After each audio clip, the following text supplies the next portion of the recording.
በአርሰናል እንከን በአርሰናል ውጤት ማጣት ምክንያት ደጋፊዎቹ ቀጥታ ይሰደባሉ። ፎቃቃ ምልህ በምክንያት ነው። እሺ ስለምትንፏቀቅ ነው። እድሜ ልክን ተንፏቀቅ ተብለ ስለተፈጠርክ ነው። የሌሎች ክለብ ደጋፊዎች የዘራችሁትን ነው ያጨዳችሁት። የአርሰናል ክለብ ደጋፊዎች እችን ቀን ሌሎች በበቀል እንዲጠብቋት እያደረጋችሁ ነው። እሁድ ከአርሰናል ደጋፊዎች ውጪ ማንም ሰው ከቤቱ እንዳይወጣ አስጠነቅቃለሁ። ወጥታችሁ ለሚደርስባችሁ ነገር ግን ኃላፊነቱን አውሰዱ።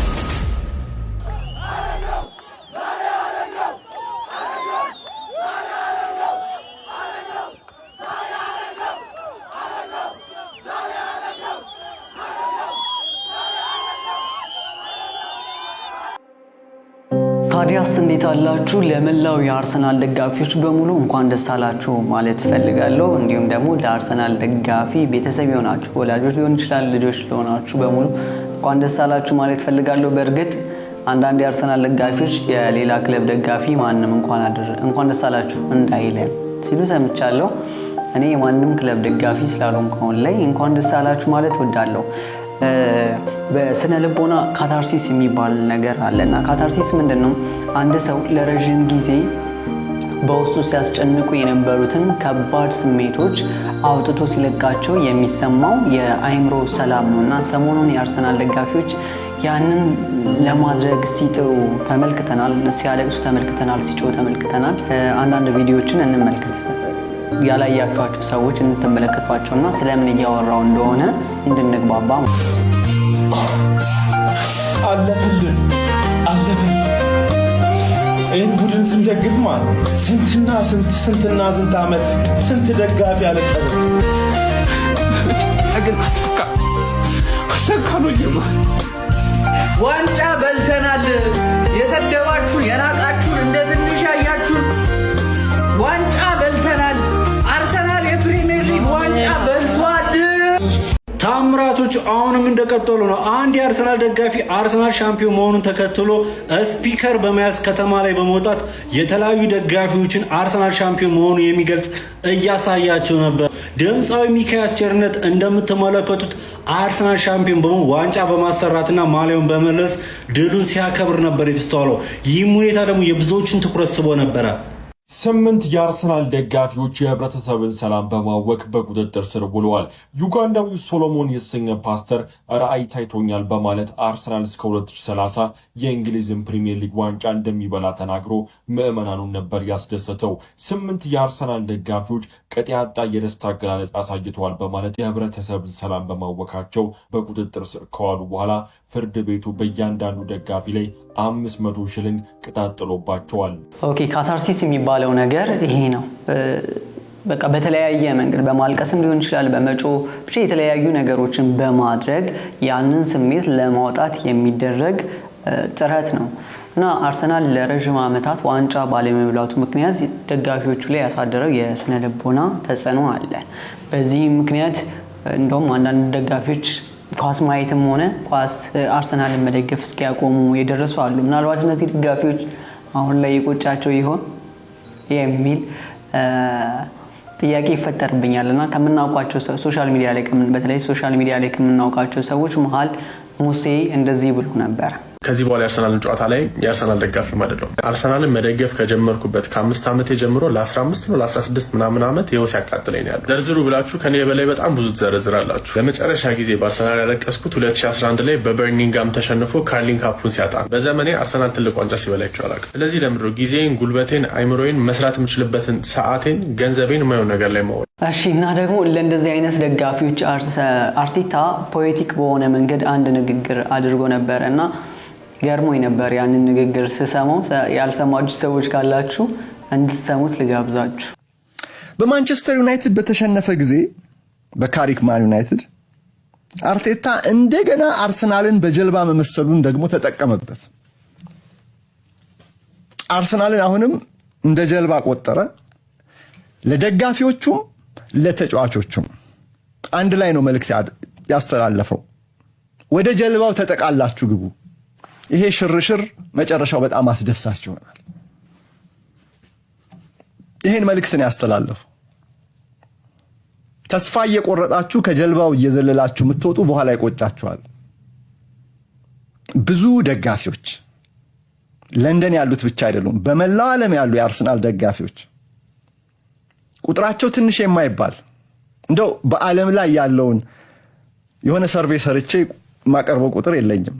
በዙሪያችን ካሉት ግን መረዳት እንችላለን ወይ በማህበራዊ ሚዲያው ላይ ከሚነሱ አስተያየቶች ብዙ ደጋፊዎች ግን ከጀልባው ዘለው ወጥተው ነበር። ጥሩ፣ አሁን ወደ ዋናው ጉዳይ ልገባ ነው። ዋናው ጉዳይ ምንድነው? ሰሞኑን የአርሰናል ደጋፊዎች ደስታ አገላለጻቸው ገደብ ያለፈ ነው እየተባለ ሲተቹ እየተመለከትኩ ነውና በእርግጥ አሁን ያንን ጉዳይ ጀስቲፋይ ለማድረግም ሆነ ለመኮነን አይደለም ይሄንን ቪዲዮ እየሰራው ያለው። ነገር ግን ይሄ ነገር ለምን ተፈጠረ? ይሄ ነገር እንዲፈጠር ያደረጉት ነገሮች ምንድናቸውና እንዴት ነው ማስተናገድ ያለብን የሚለውን አንዳንድ ጨዋታዎችን ላጫውታችሁ ነው የመጣሁት። ይህ ማለት የሌላ ክለብ ደጋፊዎች የአርሰናል ደጋፊዎችን እንዴት አንድል ማድረግ እንዳለባችሁና ለጊዜው እንደፈለገው እንዲደሰቱ እንድትለቋቸው ለማድረግ ነውና የአርሰናል ደጋፊዎች ደግሞ እያደረጋችሁት ያላችሁት ነገር ምን እንደሆነ እንድትረዱት ለማድረግ ነው። ምክንያቱም ከፊታችን እሁድ የዋንጫ ስነ ስርዓቱ ይደረጋል። ከዚህ በፊት ካየነው በበለጠ ሁኔታ የዛን ቀን ገደብ ያለፉ ነገሮች ሊታዩ ይችላሉ። እነዛን ነገሮች ማኔጅ ለማድረግ ያክል ስለ ጉዳዩ ላጫውታችሁ ነው የመጣሁት። በተለመደው ህይወታቸው ላይ ሚዛናዊ ሆነው የምናውቃቸው ሰዎች እንኳን እግር ኳስ ላይ ሲመጣ ያንን ሚዛናዊነታቸውን አጥተው እንመለከታለን። ለምሳሌ ዶክተር፣ ኢንጂነር ሊሆን ይችላል። ሶሻል ሚዲያ ላይ አሪፍ ሶሻል ክሪቲክስ የሚያቀርብልን ሰዎች ሊሆኑ ይችላሉና ልክ የኳስ ጉዳዩ ላይ ሲገባ ግን ያንን ሚዛናዊነታቸውን አጥተው እንመለከታለንና እነዚህ ነገሮች ጭምር ለምን ነው የሚፈጠሩት የሚለውን እንመለከታለንና አይደንቲቲ ፊውዥን የሚባል ነገር በሳይኮሎጂ ውስጥ ማለት ነውና ወደ ኳስ ላይ እነዛ ሰዎች ኳስ ላይ ሲመጡ የሚያጋጥማቸው ይሄ ማለት ምንድነው? የኳሱን ነገር ከራሳቸው ማንነት ጋር ያዋሃዱታል። እነዚህ የምናውቃቸው ሰዎች የራሳቸውን አይደንቲቲ አላቸው በተለመደ ህይወታቸው ላይ እኛ የምናውቅላቸው እንደዚህ አይነት ሰው ናቸው፣ እንደዚህ አይነት ሰዎች ናቸው የምንላቸው ማለት ነው። እና ሚዛናዊ ናቸው የምንላቸው እዛ ላይ ተንተርሰን ሆኖ ማለት ነው። ኳስ ላይ ሲመጣ ያንን የሚያጡበት ምክንያት ምንድነው? ልክ እንዳልኳችሁ አይደንቲቲ ፊውዥን የሚባል ነገር አለ። የክለቡን ነገር ከራሳቸው አይደንቲቲ ጋር ያዋህዱታል። ይሄን የሚፈጠራል ክለቡ ሲሰደብ እነርሱ እንደተሰደቡ አድርገው ስለሚቆጥሩት ክለቡን ለመከላከል የሚያደርጉት እርምጃ የህልውና ጉዳይ አድርገው ይወስዱታል።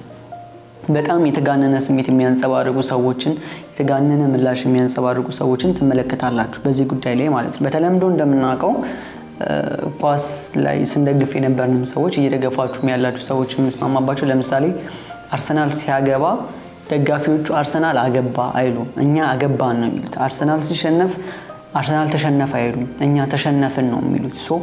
እያንዳንዱ ስኬትም ሆነ ውድቀት ከራሳቸው ማንነት ጋር ያዋህዱታል። አርሰናል ሲያጣ እነሱ አጡ ማለት ነው፣ አርሰናል ሲያገኝ እነሱ አገኙ ማለት ነው። እንደዚህ አይነት አይደንቲቲ ፊውዥን ስለሚፈጠር የሌላ ክለብ ደጋፊዎች ያንን ክለብ ሲኮንኑ ሲተቹም ስሙንም ሲያጠፉ ይሁን የራሳቸው ስም እንደጠፋ አድርገው ስለሆነ የሚረዱት እንትን ያደርጋሉ። ይሄ ማለት ቀድሞ መታወቃቸውን እነሱ ጋር ያለውን ይሄ ሎጂክ ታጡታላችሁ።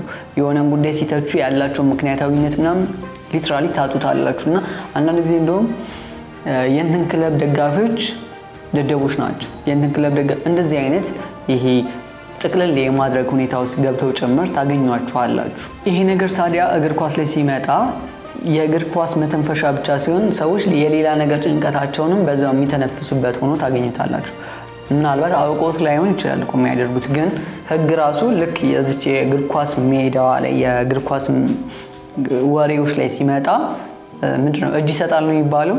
ማለት ይሄ ህግ የሚያስከብረውን ነገር ያጠዋል። እንዴት መሰላችሁ? ለምሳሌ ሁለት መስሪያ ቤቶች የሁለት መስሪያ ቤት ሰራተኞች ቢኖሩና የአንዱ መስሪያ ቤት ሰራተኛ የሌላውን መስሪያ ቤት ሰራተኛ ደደብ ብሎ ቢሰድብ በህግ ይቀጣል። እግር ኳስ ላይ ግን እንደሱ አይነት ነገር አታዩም።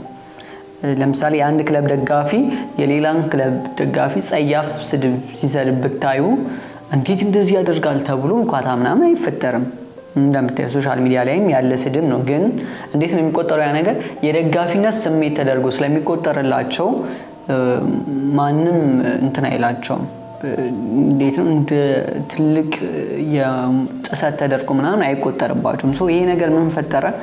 ያን ክለብ ደጋፊ የሌላን ክለብ ደጋፊ እላፊ እንዲናገር አድርጓል። ይሄ ክፍተት ማለት ነው። የአርሰናል ደጋፊዎች ለብዙ ዓመታት በሌላ ክለብ ደጋፊዎች ይህን ነገር ሲደርስባቸው ቆይቷል። መሰደብ፣ መተረብ፣ ውርደት። ቅድም እንዳልኳችሁ ይህ አይደንቲቲ ፊውዥኑ ስላለ የክለቡ ውርደት የራሳቸው ውርደት አድርገው ስለሚቆጥሩት ይህንን አጋጣሚ በመጠቀም የሌላ ክለብ ደጋፊዎችን ይህንን ክፍተት ተጠቅሞ ይሰድቧቸዋል። ማለት ለምሳሌ የአርሰናል ጉድለት ፐርሰናል ያደርጉታል ለሰዎቹ ማለት ነው። ቀጥታ ዳይሬክት ሰዎቹን ይሰድቧቸዋል። የቶለም ዘለም ትላለህ፣ የቶለም ዘለም ትላለህ፣ አንተን ሲፈጥርህ ሚዜ ነህ፣ የቶለም ዘለም ትላለህ።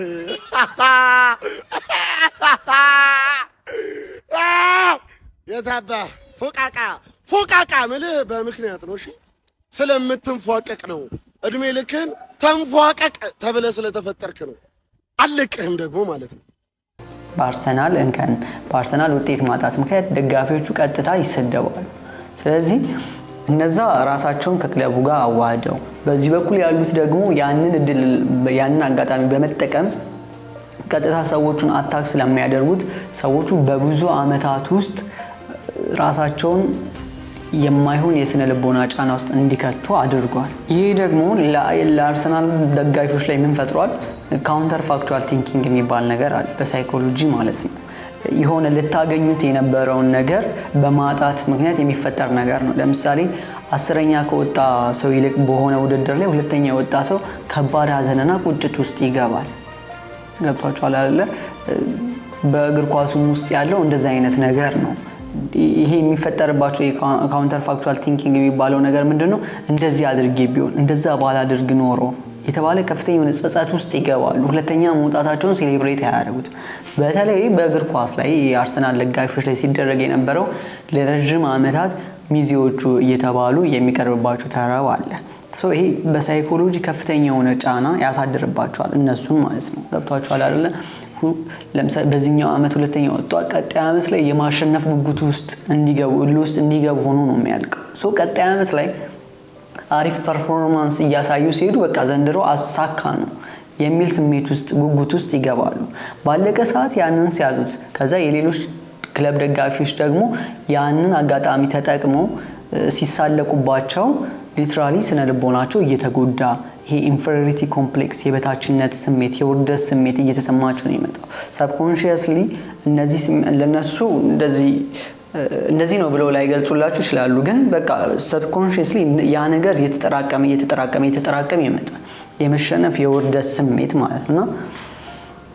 ብዙ ጊዜ ቁጡ ሆኖ ታያዋቸዋላችሁ እና ሲናገሩ እንኳን ገደብ ያለፈ ንግግር እንዲያደርጉ የሚያደርጋቸው እንደዚህ አይነት ቁጣ ውስጣቸው ስለተጠራቀመ ነው። በአጠቃላይ በህይወታችን ላይ አንዱ ለአንዱ ስሜት መጨነቅ የለውም። እግር ኳስ ላይ አይታችሁ ከሆነ አንዱ ለአንዱ ስሜት ምንም ነው የማይጨነቀው። እንደውም ስሜቱን ለመጉዳት ነው የሚደረጉት።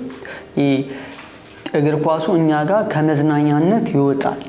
የሆነ መዝናኛ ሳይሆን የስቃይ ዓለም ይሆናል። በተለይ ለአርሰናል ደጋፊ በቃ የስቃይ ዓለም በሉት። እግር ኳስ መዝናኛ መሆኑ ካከተመ ብዙ ዓመት ሆኖታል። ብዙ ዓመት ማለት ነው። አሁን የተገኘው ድል ያለ ረጅም ዓመታት ሲሰቃዩበት የበታችነት ስሜት የመሸነፍ ስሜት በየጨዋታው ልክ የውድድር ዓመቱ ባለቀ ቁጥር ምን ነው ያ ተጫዋች ተሳስቶ ባልሆነ ምን ነው ያንን ጨዋታ አሸንፈን በሆነ ቻንቺ የሆነ ቡድን ደጋፊ ነች መሰለኝ እንደዚህ አይነት ስሜት ውስጥ ይገባሉ። በቃ ሁሌ ቁጭት። ከዛ ደግሞ የሌላ ክለብ ደጋፊ ደግሞ ስላቅ አለ። ያ ነገር ደግሞ ንዴት እልህ ምናምን አለና ልክ ሲያሸንፉ በዚህ ሁሉ ዓመት ውስጥ በውስጣቸው የተጠራቀመው ስቃይ ነው የሚፈነዳውና የሚወጣው ማለት ነው። ስለዚህ ምክንያታዊ አይሆኑም ለሚያደርጓቸው ነገሮች። እስከዛሬ የደረሰባቸውን ነገር መልሰው ለማድረግ ነው የሚሄዱት። እንዴትም ምክንያታዊ ሊሆኑ አይችሉም አብዛኞቹ ማለት ነው። በዚህ ኬዝ ነገ ከሚደረገው ጨዋታ በኋላ እስከዛሬ ካየነው የባሰ ስሜታዊ ሆነው ልናገኛቸው እንችላለን። የሌላ ክለብ ደጋፊዎች ማድረግ ያለባችሁ በዚህ ሳምንት ከአርሰናል ደጋፊዎች ርቃችሁ በቤታችሁ መቀመጥ።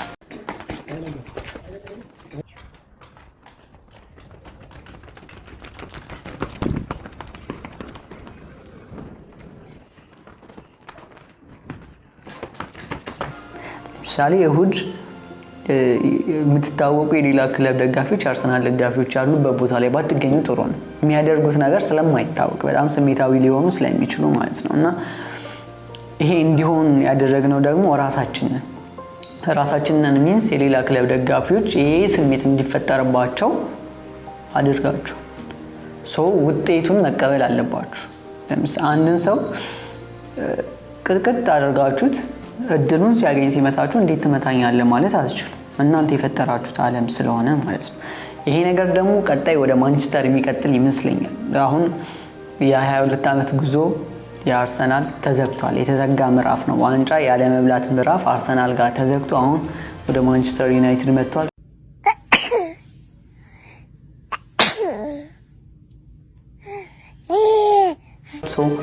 አርሰናል ለረጅም ዓመታት የአርሰናል ደጋፊዎች ለረጅም ዓመታት ሲያስተናግዱት የነበረውን ስቃይ አሁን ደግሞ የማንቸስተር ደጋፊዎች በተራቸው የሚያሳልፉት ይመስለኛል።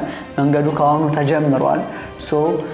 በዚህ ውስጥ ማለት የምፈልገው መዝናኛ እስከሆነ ድረስ ወይ የምትደግፉ ሰዎች አታክ የምትተረቡ ሰዎች ምናምን ነገር ፐርሰናል አድርጋችሁ አትውሰዱት፣ እንደ መዝናኛ ቁጠሩት፣ መተራረቡን ማለት ነው። ሌሎችን የምትተርቡ የምትተቹ ሰዎች ደግሞ ፐርሰናል ባታረጉት ጉዳዩን ሞር በተለይ ጓደኛሞች አንድ ላይ ያላችሁ ጓደኛሞች እርስ በርስ ብትተሳሰቡ ሞር አሪፍ ይመስለኛል። እኔ የማውቃቸው ሰዎች አሉ ምንም መተዛዘን የለም እግር ኳስ ላይ ማለት ነው።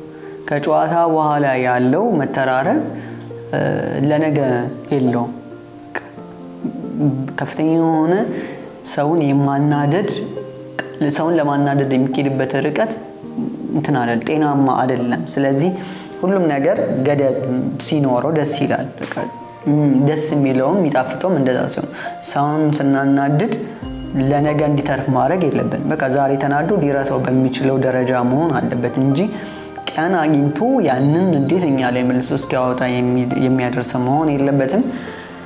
የዛሬ ቪዲዮ እንድሰራ ያነሳሳኝ በዚህ ምክንያት ነው እና ከሌሎች የሀገራችን ሁኔታዎችን ጋር ማዛመት ትችላላችሁ። ባለጊዜ ለመሆን አትሞክሩ። የአርሰናል ደጋፊዎች ደግሞ ደስታችሁን አጣጥሙት ለራሳችሁ ማለት ነው። ሌላ ቡድን ላይ በጣም ገፍታችሁ የሌላ ቡድን ደጋፊዎች ላይ በጣም ገፍታችሁ ሄዳችሁ እነሱም በተራቸው አሸንፎ ይህን ነገር እንዲያደርጉት እድል አትስጡ። ለምሳሌ አልናስር ዋንጫ በልቷል። የሮናልዶ ደጋፊዎች ያንጸባረቃችሁት ነገር አለ አይደለ? ለምሳሌ በቃ ደስ አላችሁ።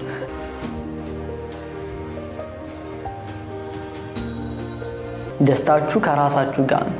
ሌላ ሰው መናቆር የለውም፣ ሌላ ክለብ መናቆር የለውም ምናምን እና ለምሳሌ ሴቶቹን የአርሰናል ደጋፊዎች ደግሞ ተመልከቷቸው። እነሱም ብዙዎቹ ራሳቸውን ችለው ነው ደስተኛ የሆኑት። ደስታችሁን ለራሳችሁ ሴሌብሬት አድርጉት። ከሌሎች ጋር መናቆር ውስጥ ባትገቡ ስል የሆነች ጨዋታ ትኖራለች አይደል? ሁላችንም የምታስቀን የሆነ ቫይ የምትፈጥር አለች። መተራረቡ ምንም ቢሆን ግን ገደብ አያልፍ። ሰዎች ጭንቀት ውስጥ እስኪገቡ ድረስ ምነው እስኪሉ ድረስ አታርጉት። ለምሳሌ ይህን ቪዲዮ አይተን እንመለስ።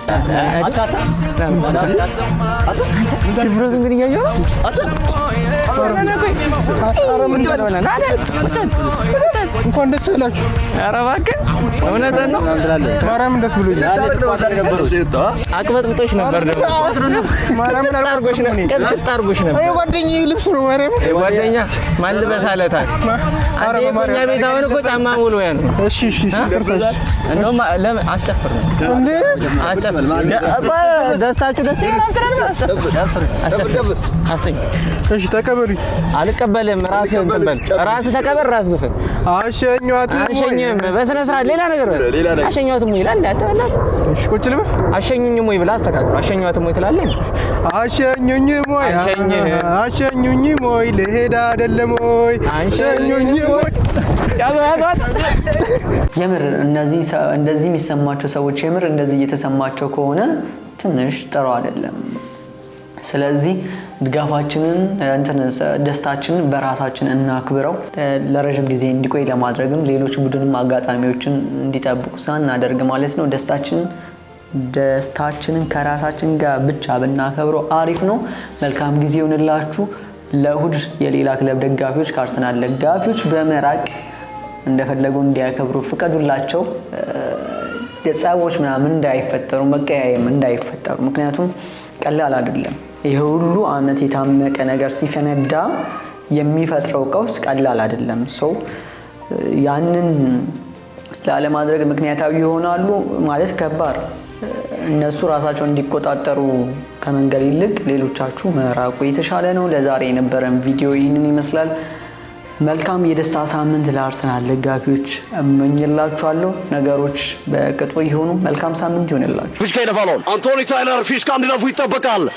ደጋፊ እየጮኸ ነው። አለቀ።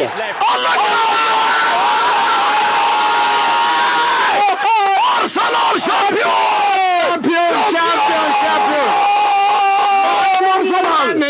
አጨብጫቢ ነኝ ማነኝ አጨብጫቢ ነኝ ማነኝ አጨብጫቢ ነኝ ይግባው አንበሳው አርሰናል ደጋፊዎች ይላል አርሰናል ሻምፒዮን ምስሉ መልሶ ወደኛ ሻምፒዮን አርሰናል